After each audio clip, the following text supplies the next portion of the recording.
Hey, hello, hello. Just getting set up here.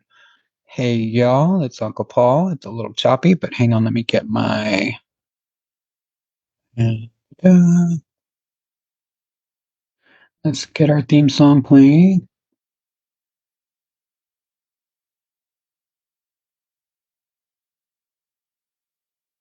Paul here, and it's time to get in the arena with Uncle Paul. Stay tuned. These words will never let me go.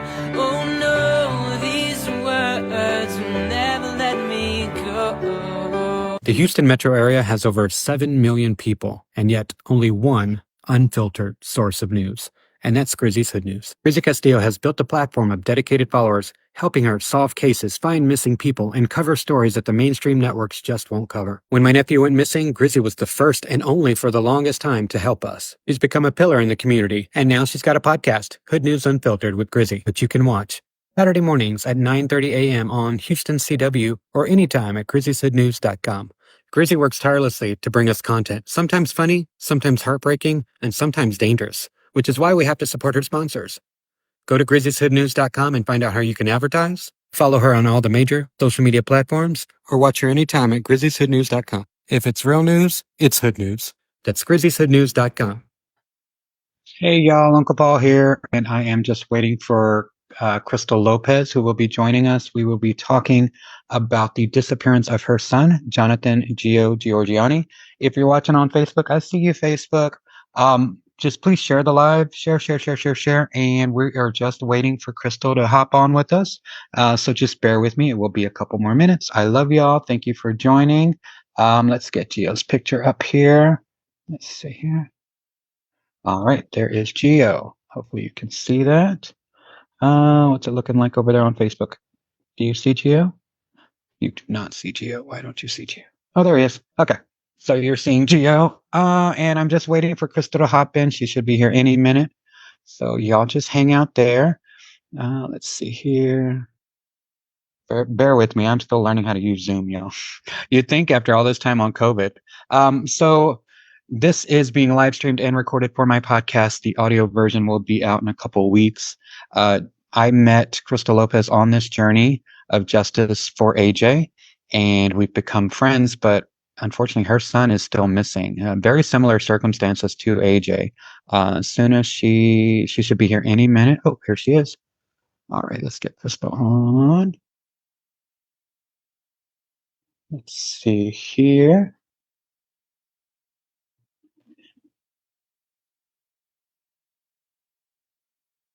Hey there. Hi, Paul. Can you hear me? I can hear you just fine.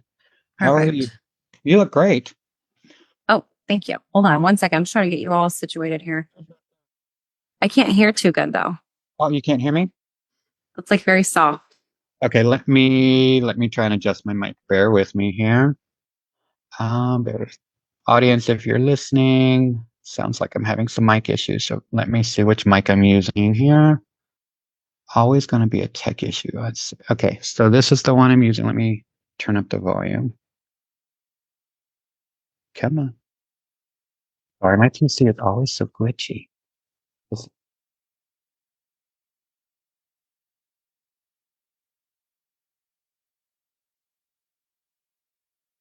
Yeah. Is that any better? No.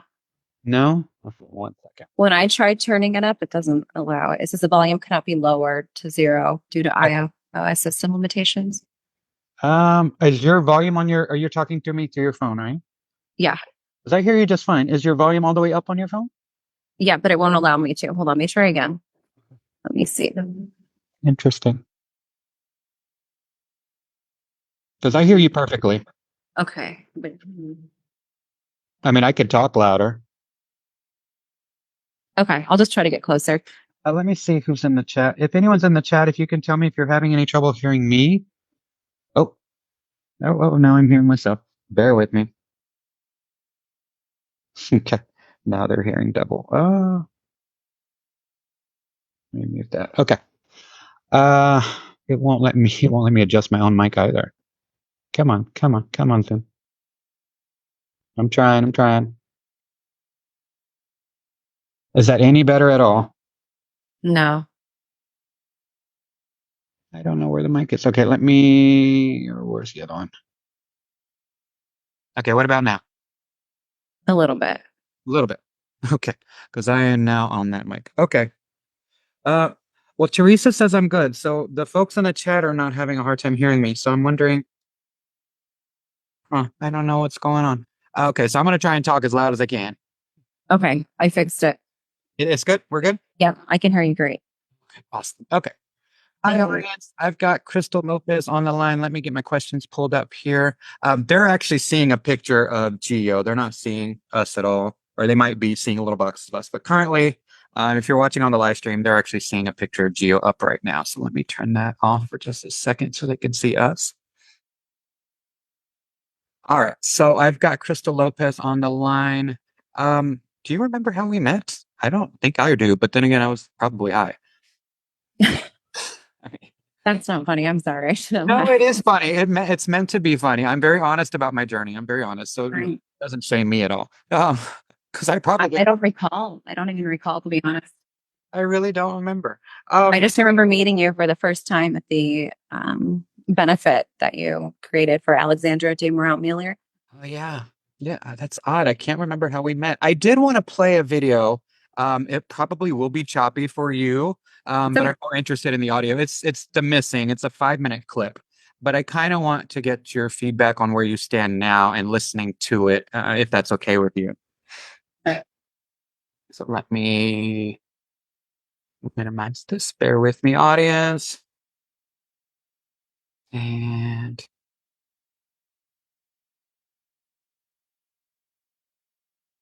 I promise I will get this. There it is. Okay, share sound. Share. Wait. Our official partnership with the Texas Center for the Missing, Fox 26, is continuing to take you inside some of the thousands of missing person cases that are filed every year in Houston and then go unsolved, as families are now turning to you for help. Tonight, it's the mysterious disappearance of a Southeast Houston teen. Some video.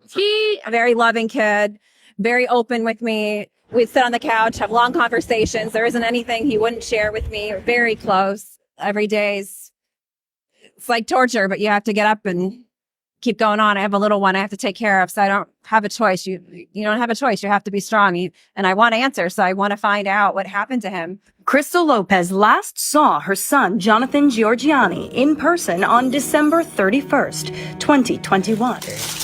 I know this is the third part in Red Jets, right? Like many moms, she spoke to him daily until January 14th, 2022. He was staying with his girlfriend at the time. He had left for some reason, went to go visit some friends, and no one has seen him ever since. The last communication we had with him was on the 14th of January. And my daughter had spoken with him earlier in the evening, and she mentioned to him, like, please, make sure you're in contact with me daily so I know that you're okay.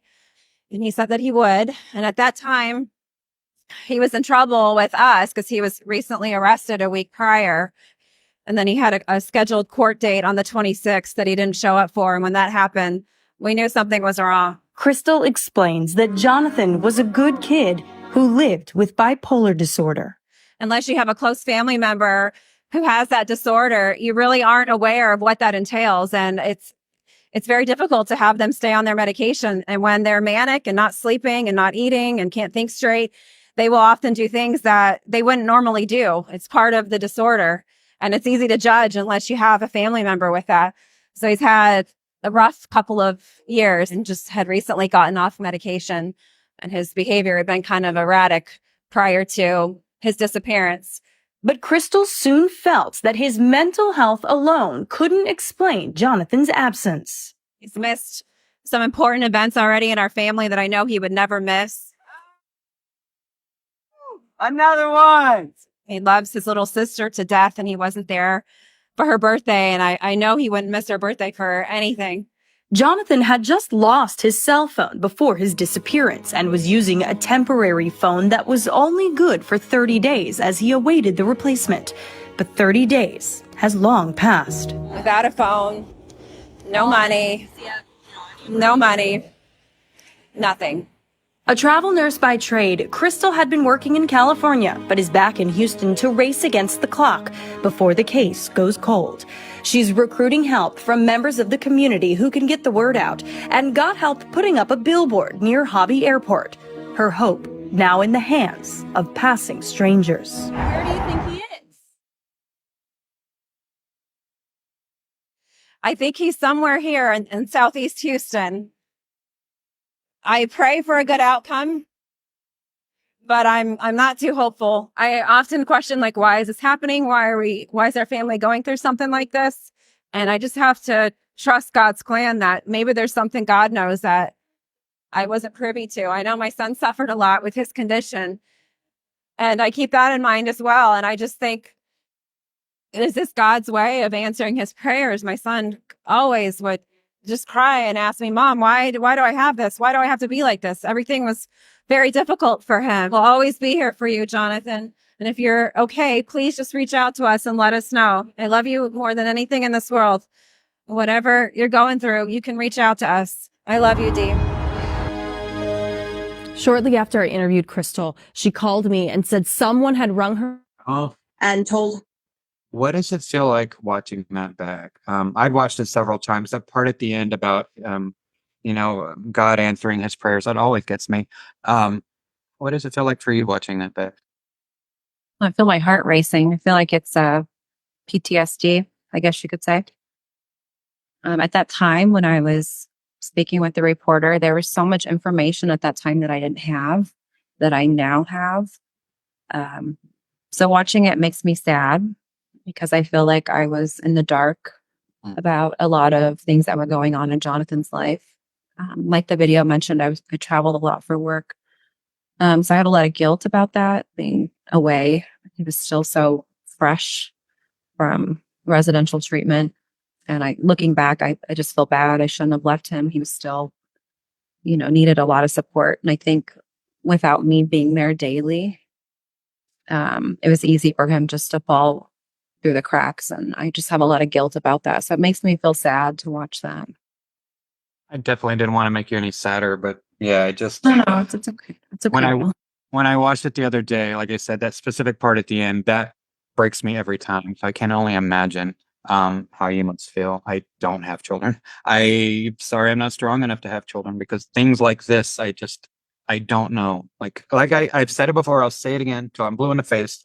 A mom that has to go through something like this, whether it be a disappearance or a murder, and then still go on afterwards. Like, y'all are some of the strongest people on the planet. Like, I don't know how you do it. Whew, I really don't.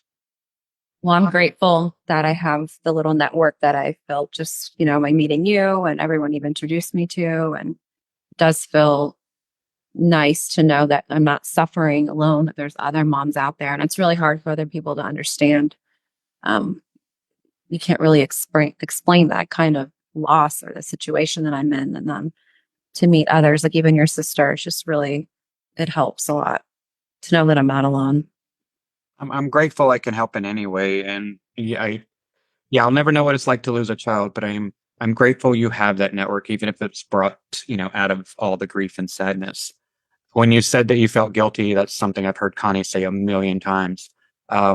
She came to visit me when I was living in New Mexico, and it probably been about 5 or 6 months after AJ went missing, and I think she had panic attacks pretty much almost 24/7 while she was there because she didn't want to be away because God forbid the phone call came in that they found him. Like, she drove to New Mexico because she won't fly, but like she didn't. It was still traumatic for her. She had to leave. She left early, so I can only imagine what y'all go through. Now let's rewind just a little bit. Where and when was he born? Jonathan was born in Phoenix, Arizona, 2002. So yeah, he grew up mostly between California and Arizona. And when we were living in California is when Jonathan's mental health issues started to make themselves known. And at that point, he ended up in juvenile hall. And from juvenile hall, he went to 2 separate facilities. The first one was in Utah. It was funded through the school district. The school district paid for residential treatment for him because he was just not getting his education, for one, and for two, just really struggling with multiple hospitalizations, and he ended up on the streets and just not taking care of himself, not sleeping, not eating. So he tried a couple different treatment centers, and the one that actually was really beneficial for him was in Georgia. So he lived in Georgia his junior and senior year in high school. And they had like nursing staff and physicians on staff in a school that was on campus. Was bipolar disorder his only diagnosis? No, he was diagnosed, I want to say maybe like fifth grade or sixth grade with ADD, ADHD. He was always getting in trouble at school, but it wasn't like anything bad. It was more like, you know, throwing a pencil when they're doing a science experiment, or talking when he shouldn't be talking, getting out of a seat when he shouldn't be getting out of a seat, stuff like that. And his behavior was just very, very hyper. He had trouble following along. So I sent him to a pediatric developmental specialist, and they were the ones who diagnosed him with ADD, ADHD. Have you always been a nurse? I've been a nurse since 2011. So before that, I was a nursing assistant. I was a single mom with my older two, with Jonathan, his older sister, and then got married when Jonathan was about 10 years old. Gotcha. And 2002, God, that was the year I was born. I'm not, that's not the year I was born. That's the year I graduated. Oh my God, that's the year Jonathan was born. Sorry, I should have told you this off the air, but it doesn't matter. I'm pretty honest. They upped my Wellbutrin today, so I'm feeling a little like frazzled. Oh, no. So yeah, my brain's a little, well, I don't want to say fried because that sounds, that has a different connotation, but my brain's a little different at the moment. So forgive me if I'm a little spacier than usual, but what was your pregnancy like? Was he like was he an easy pregnancy? Was he, because AJ was not an easy pregnancy for Kai. No, it was a difficult pregnancy for me. I was constantly going into labor. About 6 weeks before Jonathan was born, my dad had a really bad car accident. He suffered a head injury, which is actually the reason why I'm a nurse today. Me and my mother went to nursing school because of this whole experience with my father. So he almost died. He survived. He's still here, but he's probably developmentally like around a 15-year-old now. So during that time period, it was really stressful for me. So I was constantly in and out of the hospital with preterm labor just from stress. So I don't know if that had anything to do with Jonathan's ADD, ADHD. I'm not really sure. I heard sometimes medications could be associated with ADD, ADHD, but I didn't take anything out of the ordinary like Tylenol or, stuff like that when you're pregnant, safe stuff. So I'm not sure. But his dad also suffers with ADD and has bipolar. So that could be a very strong genetic component there. Possibly. What was, do you remember anything remarkable about the day you went into labor with him?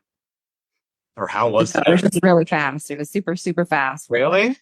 Felt like I was going out of labor. My water broke and he was coming out and I wasn't even pushing him out. He was just ready to off the world at 3 a.m.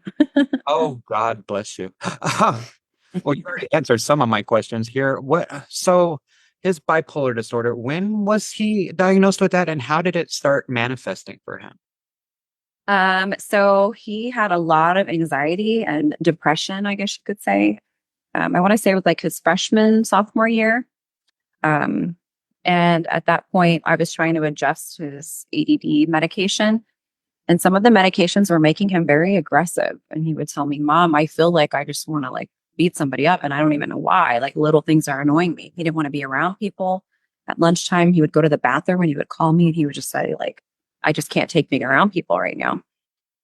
So I took him back to his psychiatrist and I was kind of explaining everything. And he said, I think he's got some like depression, some like anxiety going along with it as well. So he put him on a medication called Rexulti. And the Rexulti is what triggered his first like bipolar episode. So I didn't know this. I know now. But if you have like underlying like a genetic predisposition for bipolar and you try certain medications, it could trigger your. Yeah. So that's what happened with him. And immediately I recognized it. But when they're like that, it's so hard. So he was in and out of the hospital, I think maybe 5 different times, just trying different medications. He would get suicidal. He would be up for days, couldn't sleep. He would see things, hear things. So we were thinking he was schizophrenic, but it was just psychosis basically from not sleeping. from some of these medications and from having that manic episode. So it was really, really a difficult time in his life. And um, I don't know how he even got through that period of time. It was hard. He had a lot of support though. I'm sorry. How many years was this? So he disappeared at 19. When did this start? So this started at about 15 years old. And by the time he was 16, he got his diagnosis. God bless him. Boy, did he graduate high school? He did. He graduated at the facility in Georgia, but his diploma was issued from his home school back in California. Very cool. And when or how did y'all end up in Houston, or how did he end up in Houston? So at the peak of COVID, I don't know if you recall, but it was Texas, Florida, and I think New York, if I recall, who got hit the worst. So when you guys back in Texas got the surge, I decided to take a contract out there as working in the COVID unit, of course. Bless your heart. Very in the beginning, and Jonathan was out in Georgia at the time. So when he got released from his facility, I was actually working in Arizona at the time. So when he came home, he came back to Arizona with my family. But that's how we ended up in Texas. That's how I ended up in New Mexico. Actually, my ex took a travel nurse Training. at I forget the hospital. Anyway, it's not any relevant. But Albuquerque, that's how we ended up there. Was because of COVID. Oy, the parallels. Yes. The chat is open. Allie says she's praying and thinking about you, sending you love and positive vibes. Just FYI. Oh, thank you. I appreciate it. There are people watching and invested. Thank y'all for watching. The podcast, just FYI, the audio will be posted in a couple weeks. So this is actually live though on Facebook. Let's see. When was the last time? Because the clip I played showed that you last saw him on December 31st of 2022? 2021. And what was that like? Was there anything remarkable about his behavior, anything that stands out to you about that day? Yeah, we actually had a really good day. Myself, Jonathan, otherwise known as Gio, to everyone else. We went to Five Below. We went out to lunch. So he was supposed to be picked up from his girlfriend at the time, Alexandra, and they were having a family party for New Year's. So he said, "Mom, can you take me to Five Below? I want to get like a bunch of like little decorations or whatever." And I said, "Sure." So we had lunch that day and we went to Five Below. And the weird thing about it is he was messing with the radio. And it was my husband's truck. And I said, "Please don't like hook your phone up to the truck because Mark's not going to be able to figure out how to link his phone back and it's going to irritate him. Just like leave it alone, please." And he said, "You know what, Mom, one day I'm not going to be here to play around with the radio and you're going to wish that I was." And I just kind of looked at him like, "Why would you say that to me?" But he, for the last 5 years, always told me, "Mom, I'm not going to live long." He constantly preached that. And I would say, "Please don't say that out loud. Like, your thoughts, don't put that out there. Like, please don't say that." But he felt because of everything he had gone through, he said, I'm nice. Sometimes I can't read people the right way. And he said, something's going to happen to me. I just know it. Chronically for 5 years, he told me that. And he told me that day. And so I think back to that moment, it just gives me the chills that he said that. But we had a good day. It was a good afternoon. We had a nice lunch together and he left. His girlfriend came and picked him up and never saw him again. That was on New Year's. My gift is real. But being a psychic medium, just I hate the freaking label. I have never encountered a story like Jonathan or like Gio's where the person who lost their life early didn't know it. Like there's always some sign within their life, or they're usually conscious of it, and they'll either say it or they won't say it. But they're even spirits that I channel. They always know their life is going to end up short. So it doesn't surprise me that he would say that. That's so typical. I don't know why, but people that die young always know they're going to die young. It's just something I've pieced together with the past few years. That's odd, isn't it? It's odd. It's odd to us. I think on the other side, everything makes sense. I do firmly believe there's a bigger plan at play here. I hate that we have to go through all this pain, but I just know it makes sense. Like I gotta believe that it makes sense in the end.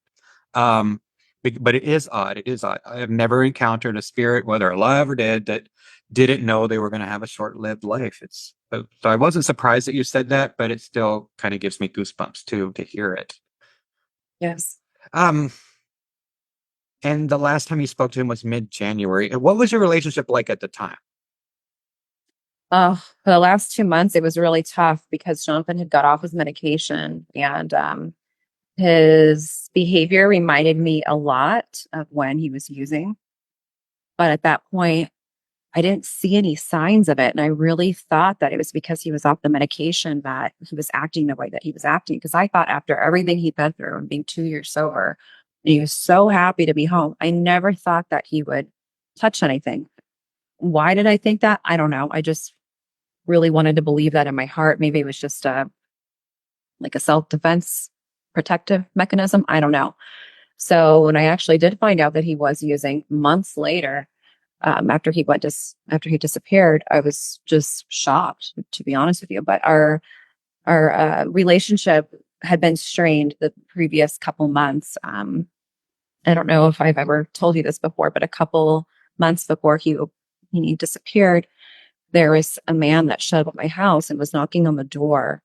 And I just knew something was up. And I asked Jonathan, I was working in Arizona at the time, and I asked him, like, what was that about? Because my husband called me in the middle of the night. I was like, who is banging on the door? And Jonathan won't let me open it. And he's like, no, like, please don't open this door. And then Jonathan said, I need to leave. I need to go like figure this out. Otherwise, they're going to keep coming back here. And come to find out now, these gentlemen that showed up, they were part of the Aryan Brotherhood. There's like a group of 5 of them that hung out at the gas station across the street from where we lived. And there was like some illegal gambling going back in that gas station and some like slot machines and just a lot of shady stuff from what I've since discovered, which is really crazy to me because we lived in a nice part of the Woodlands. And I thought, wow, I mean, stuff just happens right under your nose. Um, where was I going with this? But I was really upset about that. And at that point, I knew something's going on. I couldn't put my finger on it. I never thought it was drugs, so I really didn't. I thought maybe it was like gambling or he owed somebody money for something, but I never suspected drugs. I never smelled anything on him. I didn't see any symptoms.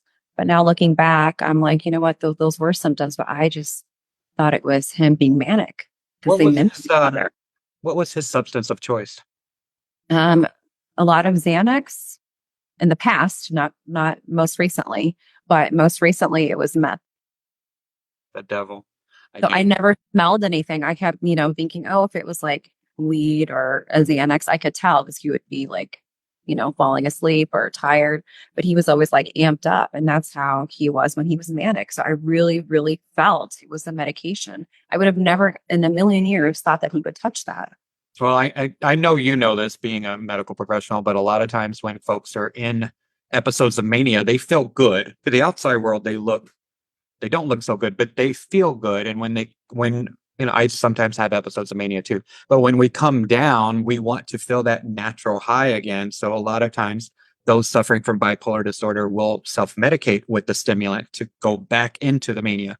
So it doesn't surprise me that you would confuse the two because the symptoms of both are pretty much the same. Oh God, I didn't know that he struggled with meth. That's heartbreaking to hear, but very typical of 19-year-olds in Houston, particularly Latinos. AJ, same issue, me, obviously. So what did you find out about? I'm sorry, I cut you off, but what else happened in the story? In regards to the guys that came over? Oh, yeah. Nothing. I just I went through all of his phone records after he went missing, and I just started making a bunch of phone calls. And what I was able to gather basically is that, and through reading his Instagram messages, is that he had a lot of issues with these people at the gas station, and for whatever reason, they wanted him unalived. And I know he was trying to avoid them, but nothing came of it. I lived across the street from them, so I stayed quiet the whole time I lived there because I didn't want any trouble.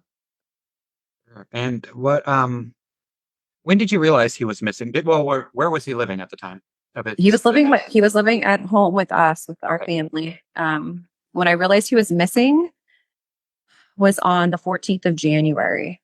So he had a court date on January, I'm sorry, is it December? No, January 26th. And he didn't go to that. And I hadn't heard from him since the 14th. And when that time period between the 14th and the 26th, I thought, okay, if he shows up to his court date, then I know he's good. But during that time period, I thought he was just scared to call me because he got arrested on the 7th and called me from jail January 7th. And I was very upset. And he asked me to bail him out. And I said, absolutely not. I am not bailing you out. Not realizing that in Houston, they just let you out, $100 promise to appear. So I thought he'd be there for a while. And I thought, well, good, teach him a lesson, let him stay there. But unfortunately, they let him out. He returned back with his girlfriend. And then the next court date was on the 13th. He didn't go to that. And then on the 26th, he didn't show up to that. And between the 13th and the 26th, I hadn't heard from him at all. But again, I just thought he was scared to call me because I was very upset with him. But after he didn't show up on the 26th, I thought something's wrong. Even if he was okay, he would have went to his court date. And he didn't. And then that's when I started getting really concerned. I reached out to his girlfriend and she was like, no, I haven't seen him in 2 weeks. And I'm like, what? What's going on? So I started just calling everybody, trying to figure out, have you seen him? Where's he been? And I did. I retraced his steps because I got onto his Instagram and everyone said, no, we haven't seen him. When did, girlfriend, how long have they been dating? Oh, just very fresh, about 2 weeks. And what was their relationship like? I don't know the depths of their relationship because they had just met. As a matter of fact, a couple of weeks prior to the 31st, Jonathan was in a hotel right by her house. The reason he was at a hotel is I was working out in Arizona at the time, and he flew out there with me. And I came back. He didn't come back with me. And when I came back home, my husband and my daughter had COVID. So I told Jonathan, when you come back, you can't come back to the house. Because I knew if Jonathan came back to the house, he wouldn't stay at the house. He would leave in the middle of the night. I would be able to go to that gas station or whatever. And I thought, he's going to get everyone sick with COVID. He won't listen to stay home. So I thought, I'm going to put him in the hotel next to the airport, not realizing that was a bad area because, I'm not from Houston. I didn't know that. This hobby airport? Yes. So he flew into Hobby Airport and I was just looking at hotels close to Hobby Airport and I got him one there. So during that time period, I think it was like between the 18th and like the 26th, he was there. And during that time period is when he met Alexandra. So I don't know if he was like walking around and met her or if they met on Snapchat. I'm not really sure how they met. I just know that her apartment was about 2 blocks away from the hotel that he was at. So they had just met. Do we know if she's connected to substances in any way? Yes. Allegedly. Yes, she is, from what I've heard. Same substance, METH? Not that I'm aware of. But I mean, it wouldn't surprise me because that area is, God bless you, you didn't know. But yeah, that's not a good area, and I've used many times around that area. Not a safe area, but you didn't know, Let's see. So the moment you realized he was missing, where were you? Was it when you called his girlfriend? Is that when you realized officially that something's not right? yeah, I just started a new assignment. I went from Arizona then to California. So I was working in the LA area in West Covina. Oh, I was working in West Covina. I just got home from orientation, went back to my hotel, and I'm like reaching out to my older daughter. Hey, have you heard from him? Has he called you from like any of his friends' phones or anything? She says, no. So I reached out to Alexandra and I told her, like, listen, it's been 2 weeks. The last person he was with was you. When did you last see him? And she tells me that he left her house on the 11th and that he had returned 2 days later and she had turned him away. That's what she told me. And she said, I don't know. But she said he was with a black guy. That's all I can tell you. A black guy with drugs. And I thought, okay. And I even returned back to her house on February 5th to go give her flyers. And she told me she would go pass out the flyers and help me, that she's very concerned. And so was her mom. But then months later, I never heard from her again. And then months later, when HPD reached out to her, like for a statement, she said, I don't have a car. I can't come in. So they went out to her, left their information, and she wouldn't even return their phone call. But I didn't hear. I actually heard 2 days ago that she's back in Houston. She was in Florida for some time, but I heard she's back in Southeast Houston. Someone just messaged me like 2 days ago to let me know that they actually saw her. crazy that Florida, there's so many parallels between Gio's case and AJ's case. But the fact that you just mentioned Florida, and the girlfriend, because yeah, AJ is on a live Earth because we are live on Facebook. Um, Right. the people that took AJ's life, there are connections in Florida too. It's always the DRUGS traffickers, and there's a lot there. Now, I'm not saying that she is one of those, but I wouldn't be surprised. I definitely wouldn't be surprised. So, when did you reach out to HPD? When did you start the official process of telling the authorities he's missing, and what was that like? I want to say it was around the end of January. I initially called when I was in California. I called back to Conroe, the city of Conroe, and they said, no, it's not our jurisdiction. You need to reach out to HPD if that's where he was, the last known place. I said, okay. So I did call missing persons unit. And I spoke to dispatch and they said, no, it needs to be filed in person. You can't do it over the phone. So here I'm just starting orientation. So as soon as I got done with my couple days of orientation, I flew back home to Houston and went in person and filed the report. I want to say it was maybe like around January 29th, perhaps. I just want the audience to hear that you're working a full-time job in another state and they're not willing to allow you to start the process over the phone. Yep. It's infuriating already. Okay, sorry, continue. Yeah, it was infuriating. And even then I thought, okay, he's just around here. Maybe he's just, afraid that because I'm super pissed off about his arrest. I thought, here we go again after everything we've been through. And I was just so disappointed. But as the weeks and months went by, I just felt it in my soul that something was wrong because he was such a mama's boy. He called me it was actually a joke in our family about how many times he would call me. Because if I leave, Mom, when are you coming back? And I come home, Mom, he'd give me a hug. He was like a little boy, always wanted to like hug me, kiss me. He was very, very, very affectionate young man. And I would tell him in public, Jonathan, you can't like put your arm around me. That's weird. People are going to think that's odd. I'm like, you can't do that. He's like, I don't care. You're my mom. I love you, Mom. He was just very loving and sweet. So when I knew, I felt it. I just thought something's wrong. He wouldn't not go this long and not call. Even if he screwed up, even if I'm mad, he just wouldn't do that. Was he kind of a social media butterfly too, like AJ was? Was he pretty active?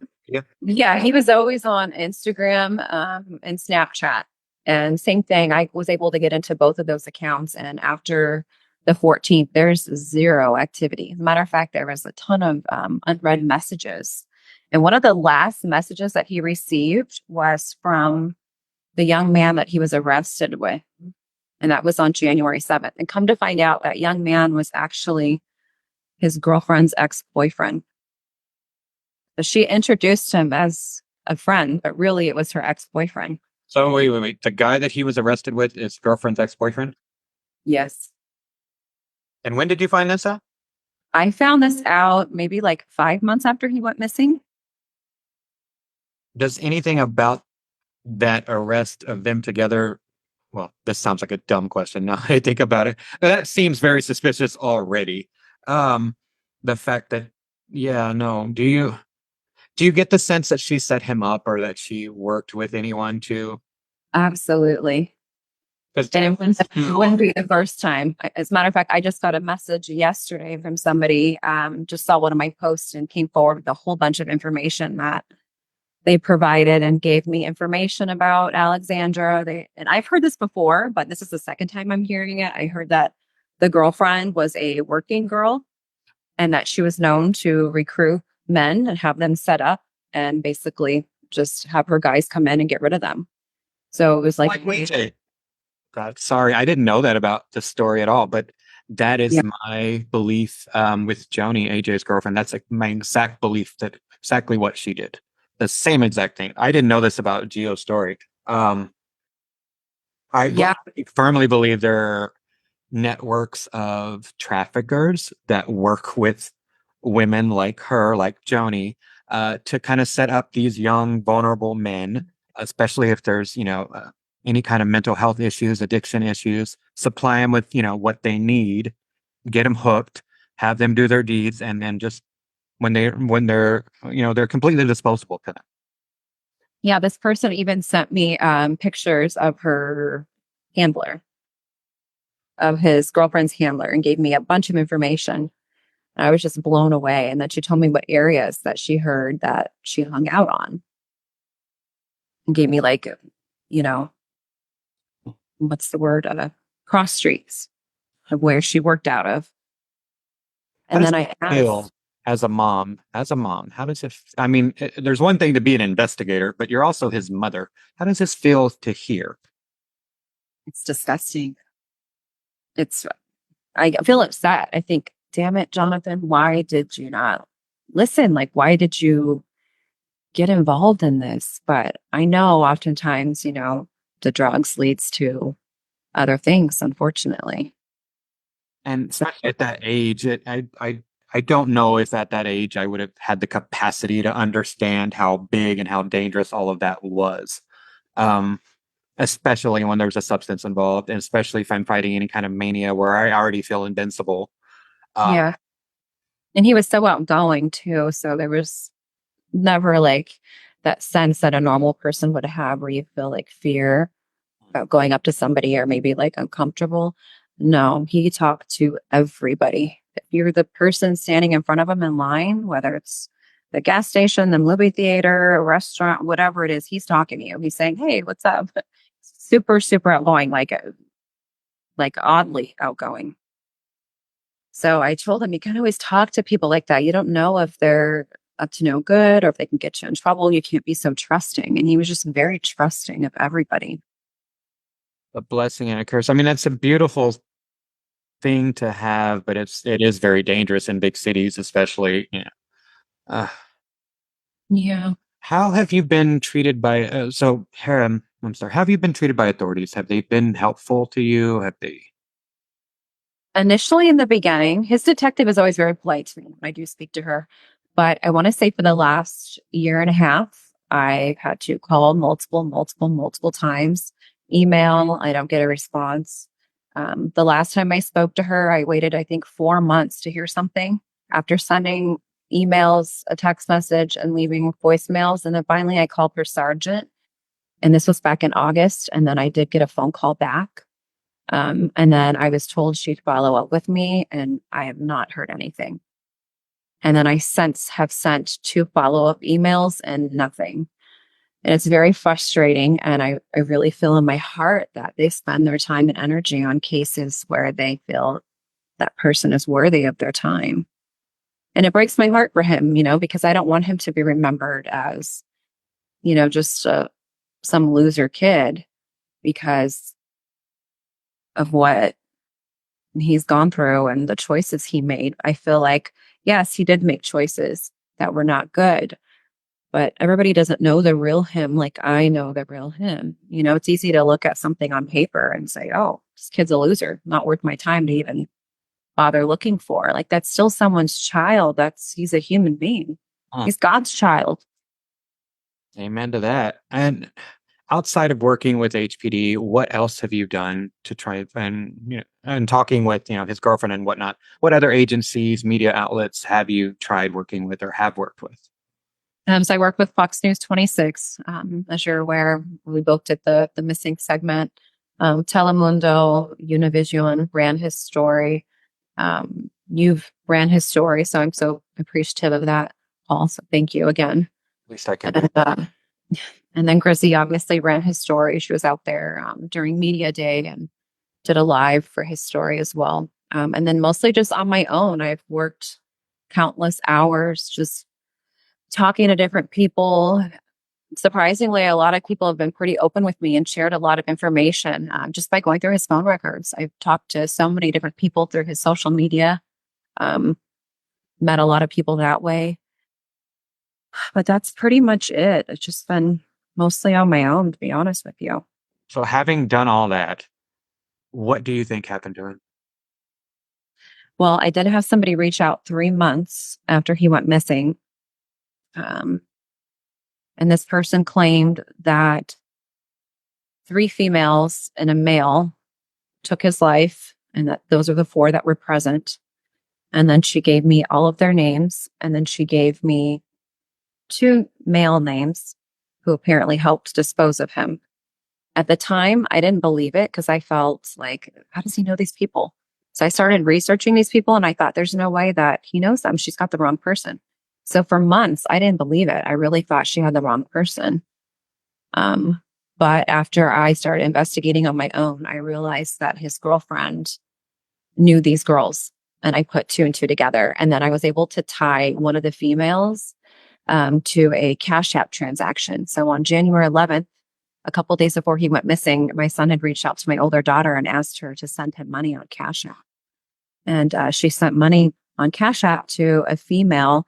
And at the time, I didn't know who this female was. It's just, like a little code name. It wasn't actual like a person's name. But once I started investigating all these females, I realized that one of the females used this alias name. And I've actually talked to her family as well. And they said that she also was a working girl, was also a runaway, and also had a drug problem. And she's actually currently incarcerated right now. So her family was pretty open and honest with me and gave me a lot of information that I'm appreciative of. And I haven't shared any of this with HPD in terms of the Cash App connection that I was able to make. But so once I realized that, I realized it was true that, hey, his girlfriend knew these girls that this woman is talking about. It has to be true. And these girls are known for the same thing too. I've been able to confirm. How does it feel hearing that happened to your son? I have a lot of mixed emotions. I feel anger. I feel sadness. I feel gross about it. Just like, because if anybody knows me well and knows what kind of person I am, they would be like, what happened to your kid? Like, that's just so, how you? They would picture like a different type of mother. And I'm just so like boring and straight laced, like my husband and I were just pretty normal people. So to hear it, it's almost like unbelievable, really. It feels like I'm watching a movie. How could this happen to him? How could he get involved in that? It's just a mix of emotions, I guess you could say. This may sound like an obvious question, but does it give you empathy for other moms who may not be, because I look at you, I see a very straight-laced, educated, upper middle class, I'm assuming, I don't know you that well, but woman that I wouldn't assume had a son that would fall into this. But does it give you any empathy for moms that are, they're not as put together? I hate that saying it that way, but I think you know what I'm getting at. That are less educated, that are, lower down on the socioeconomic status. Does it give you empathy for them? Oh yeah. I mean, even for just our youth, even our bipolar schizophrenic youth and just people in general, because I realize that it doesn't matter like what kind of family you come from or how you were raised. Mental illness can affect anybody. And almost always when you have some type of mental health issue, it's common. People self-medicate. And when you self-medicate like that and get hooked on substances, it's just like the devil's knocking at your door. You can get involved in criminal activity, all types of dangerous situations. So no, I don't judge at all. I don't look down on anybody. I don't judge anybody. I feel a lot of empathy. I'm one of those people, if I see like a homeless person on the street, I want to go check on them, make sure they're okay. I know that's someone's child, that's someone's mother, father, daughter, sister. So I have a big heart when it comes to that and a lot of empathy. I hear you. And I think intrinsically that Gio's no longer with us, but is there any part of you that's still holding out for hope that all of that was a lie and that he's still somewhere? Yeah, I do. Sometimes I wonder, the last couple of days I've had people reach out and say, oh, I think I saw him here. Check out San Antonio. Check out the McDonald's over here. I had one gentleman who swears that he's seen Jonathan in the trains in downtown Houston. And I said, if you see him again, send me a picture. He said, I see him all the time. And he goes, I think that's him. He said, he's a lot thinner and very pale. And I said, are you sure? And he goes, I think so. My gut tells me it is. So I'm sitting there thinking, like, what if it is him? What if he is stuck in this state of confusion? Yeah. And doesn't know, it doesn't remember how to get back to me. So I think about that and that torments me like, oh my gosh, on the streets and just lost. And that kills me. That keeps me up at night. Either way, it keeps me up at night, I think. And then I had somebody else reach out to me and said, she was a psychic and she told me that Jonathan spelled out a zip code. And I looked up the zip code and it was in Montgomery County. And, we lived out in Montgomery County. So, and she said, he's in a body of water. He's showing me lots of water. So I kept waking up having nightmares, seeing him floating in water. So it's traumatized me. So it's either way, I can't win. Either I picture him buried somewhere or in a river, or I think, what if he's on the streets? It's just torment. This is what people that aren't in this situation, this specific situation where you have a missing loved one, and at least for me, I'll speak for me. So AJ's missing. I know in my soul he's dead, but there's always that person that'll say, "Oh, we saw him," or because we don't have a body, there's not that sense of closure. So Right. anytime someone reaches out and says, "Hey, I think I saw him," or a psychic, which being a psychic, I tend not to open myself up to a lot of different opinions on that. But sometimes my sister will fall prey to someone on TikTok or Facebook that says he's still alive, a psychic, he's still alive, he's over here. But seeing her get that sense of hope that he might actually be alive, coupled with the sense that we know he's gone, like it's just that agony that you can't describe. Um, it's torture. It's absolute torture is what it is. Have there been any, like, for us a few weeks ago, you sent us, Crystal was the one that sent me the picture of the guy that we thought was AJ. I'm grateful for that. It's probably the closest we've gotten in a minute. Have you had any instances like that on your own where you found someone that might look like to you or think it might have been him? Yeah, I did. And then actually, I think someone also tagged you in a picture, and then you had tagged me in it. Oh, And it was a couple of weeks ago, actually, maybe like a month ago, perhaps. forgive me. Um, it's okay. But I had also saw that same picture, but I realized it was a different year, and I thought, okay, Jonathan wasn't missing at that point yet. But yeah, I'm constantly checking NAMIS and all the different Facebook groups. For those that don't know, NamUs is it's a database of bodies that have been found. So imagine you're looking for your loved one and you spend your free time looking at dead bodies. Because That's exactly what I do. it's not worth it in any way. And to me, it never gets easier. To you already answered that one. So if we go with the story that his life was taken by this group of people, what would you say to that group of people? I think about that all the time, actually, because like I was mentioning to you, I have all these nightmares. The only thing that kind of calms me down is I just have to constantly pray. I pray because I get so much anxiety, and I don't believe in like taking anything. I'm afraid to take any type of medication and have an issue, so I just stay away from it. So I just try to pray and like calm myself down. But when I pray, I even pray for them. I pray that their hearts will soften and they'll come forward and just tell me where he is. And I know it sounds kind of weird, but I don't even want them to be in trouble. I was very angry for a long time at them, but I'm not even angry anymore. I'm just like, just please, like, just tell me where he is. I just want him back. And I feel bad for them. I've learned a lot about them. I mean, here I don't even know these females, but I've like picked apart their lives, and I do feel bad for them. One girl has had a really, really tough life, and I think maybe that contributed to how she is today and the choices that she's made. So I actually feel sorry for her in a weird kind of way. But if I saw them, I would just let them know, like, listen, please change your life. You're going to end up the same way. But at this point, just tell me where my kid is. Like, I'm just desperate to know where he's at.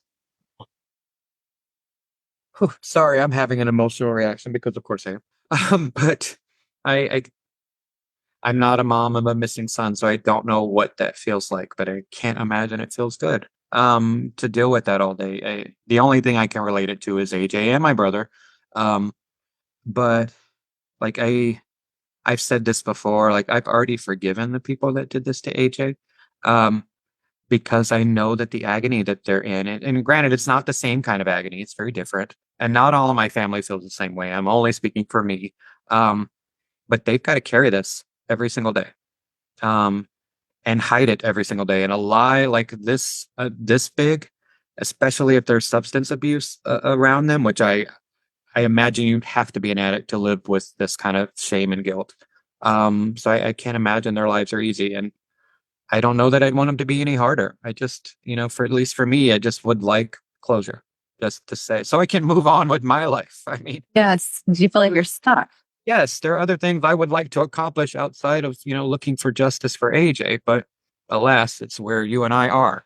Um, how can people help your cause? Do you want them to follow you? Do you want them to, what would help you get justice for Gio or get information about Gio? Is there anything you have set up to? Well, I started the page, Justice for Geo. I actually started it 2 years ago. And just in our conversations the last couple weeks, Paul, I just felt like, you know what? You've just been so inspiring to me. And I admire that. And I thought, I'm not serving my son by not pressing forward because it's hard for me. It's like sometimes you just want to ignore it because it's like traumatic. And it takes a lot out of you emotionally to really press forward and go put yourself out there and talk about it. But I have to do that for him. So because of you, you've really inspired me. I'm trying to learn how to do TikTok.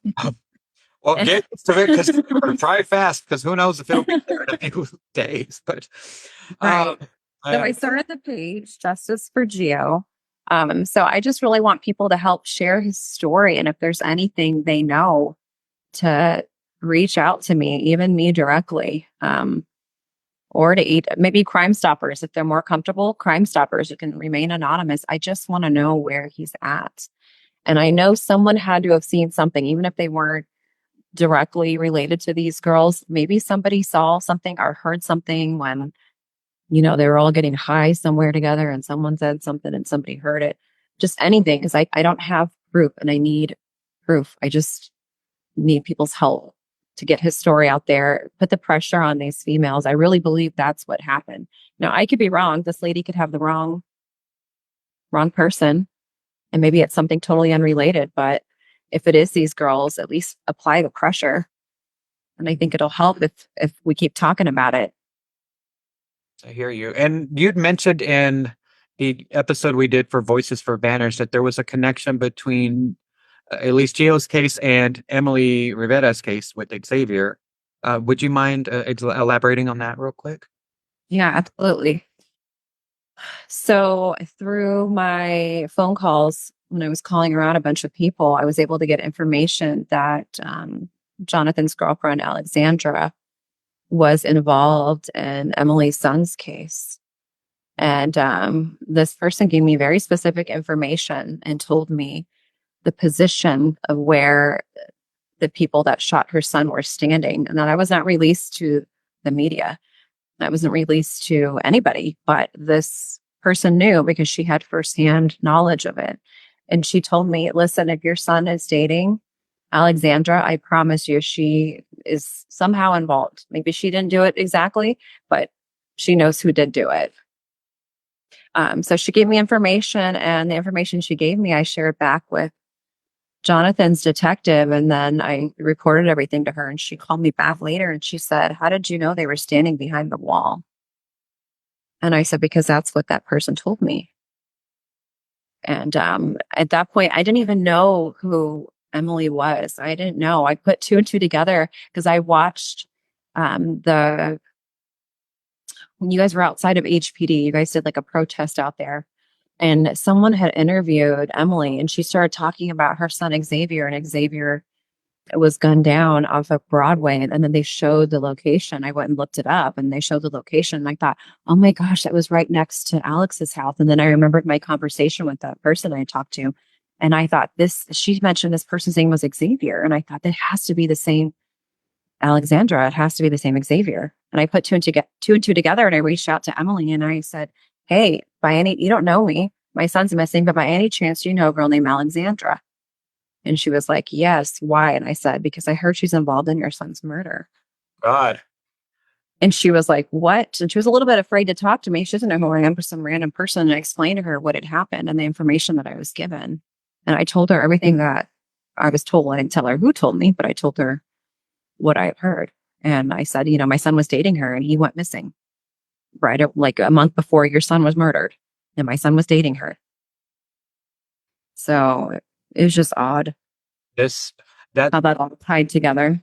that sounds odd to you. It doesn't sound odd to me because I've been in this for now 3 years, because this is not unique, sadly. I found so many of our cases. There's a reason we're all in this together. I know that in my soul, because so many of our cases are linked up in weird ways like that. It's almost like a freaking Final Destination, I swear. But like Diamond's case, Diamond Alvarez, who was shot 22 times by her boyfriend, was a friend of AJ's.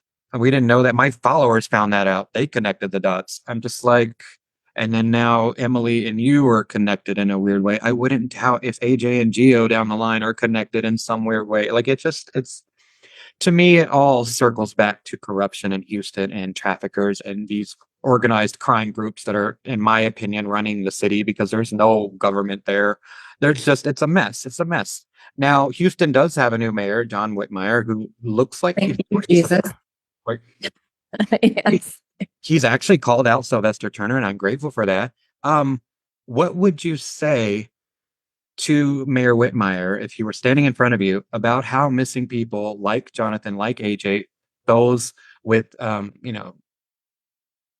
mental health issues, how they're treated by the city when they go missing? What would you say to him?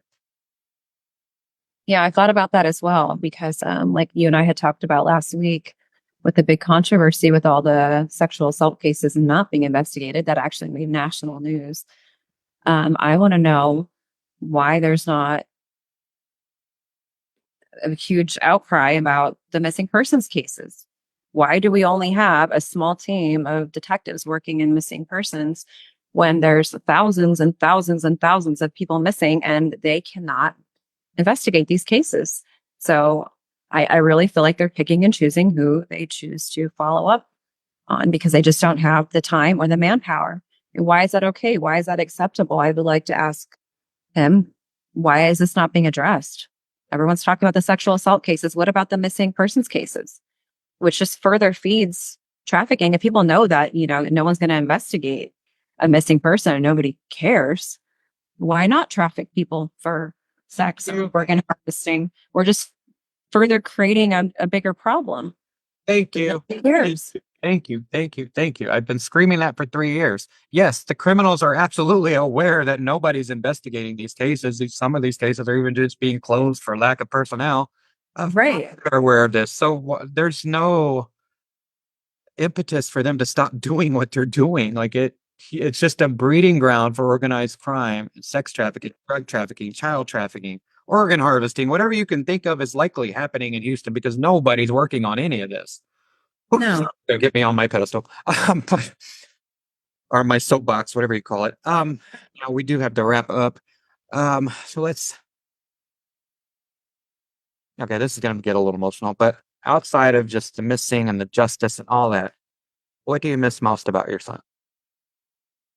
Oh man, I miss everything. I don't want to cry. Okay. Sorry. Well, I went and got a breakfast burrito today, this little food truck by my place. And I just thought about Jonathan. He loved everything Mexican food. He was like my one child out of my three that really loved his culture. He loved the food, the music, the little memes you would find on Instagram. He would send me like just funny stuff. I miss his laughter. He had great energy. Anybody that Jonathan met loved him because he was just so outgoing, so charismatic, always laughing, big smile on his face. Just had a big heart. He was just a good person, deep down, just a good person. Cared about others, was very giving. And he constantly joked with me, just always making jokes and just laughing. And he was so loving and so kind. And I had so many great stories I could tell you, but we're short on time here. But I just miss his laughter, his smile, his hugs, his little text messages, his everything. Even the stupid stuff he would say to me. He always would he'd say, what's up, mom, what's up? And he would do that to mess with me because I would say, don't be ghetto, stop it. And he would just tease me and do that little stuff. And he would do the little stances and he'd be like, what's up? But he was a good time. He was a sweetheart, and I just really, really, with every fiber of my being, miss him dearly. Is there, okay, this will be the last question, but is there anything else you want to say that we feel like we needed to hit on, but we didn't before we close up? I would just ask that if whoever is responsible is watching, even if you know, let's just say he overdosed somewhere and you're afraid, whatever the case may be, even if you caused his disappearance, disguise your voice, do what you got to do. Call Crime Stoppers, call from a payphone, call from a 30-day prepaid phone. From do something. Just let me know where he's at. That's all I want. I just put me out of my misery places. I didn't deserve this. Our family didn't deserve this. We just want closure at this point. And I just want to know where he's at. I just beg that you would just come forward and just let me know where he's at so I can move on. All right. She'll make me cry. Crystal, if you were here, I'd give you a big hug, but I'll give you a virtual hug. I love you so much. Thank you for doing this Thank you. together at some point. I'm going to go ahead and drop you Yes. off. I'm going to say goodbye here, but thank you so much for doing this. Thanks. This is posted immediately. Video, audio will be posted in a couple weeks. Okay, appreciate you, Paul. Everybody go follow Paul. He's doing great work. Thank you. I appreciate that. Bye, honey. All right, take care.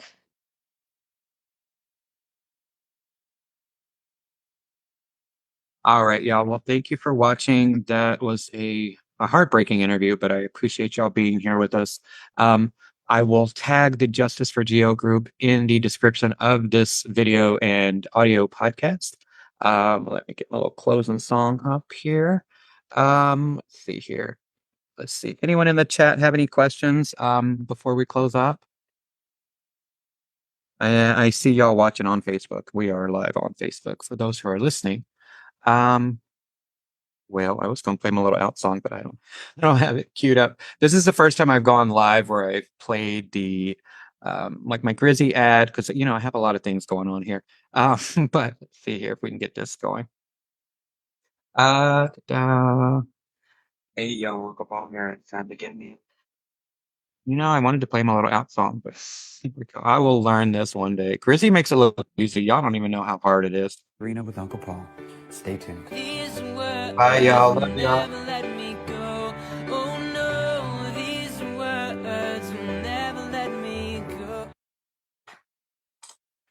And we're out. Love y'all.